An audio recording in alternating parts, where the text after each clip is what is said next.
Gospod Alojz Štirn za 60-letno uspešno slikarsko delovanje.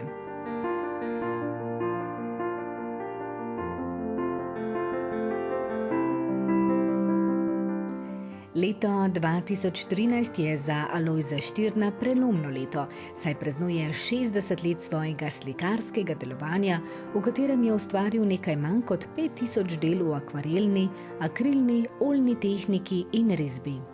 Prva znanja o slikarstvu in likovni umetnosti je prejel od svojega deda, slikarja Miroslava Hanclovskega in očeta Alojza Štirna. Kasneje je slikarstvo spoznaval v študijskem krožku na gimnaziji v Kranju in v študijskih ateljejih priznanih akademskih slikarjev. Udeležil se je številnih slikarskih kolonij in extempor po Sloveniji. Redno sodeluje na dobrodelnih akcijah in svoja dela podarja. Predstavil se je na 190 samostojnih in 368 skupinskih razstavah.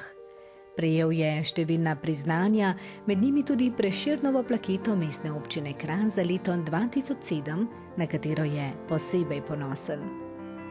Njegova slikarska dela so usmerjena k upodabljanju gorskega in planinskega sveta, še posebej Triglava v svojih mnogoterih izrazih, gorskih osamevcev, prijetne okolice sprehajališč ob jezerih na Brdu, obmorske krajine, strunjanskih solin, podob ptujskih kurentov in beneških mask.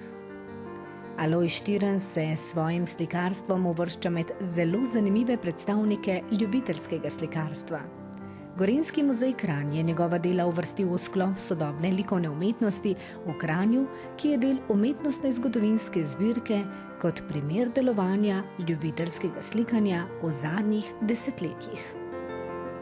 Slikanje narave me usrečuje, zato veliko naravo slikam in s tem tudi poudarjam slike in usrečujem druge ljudi.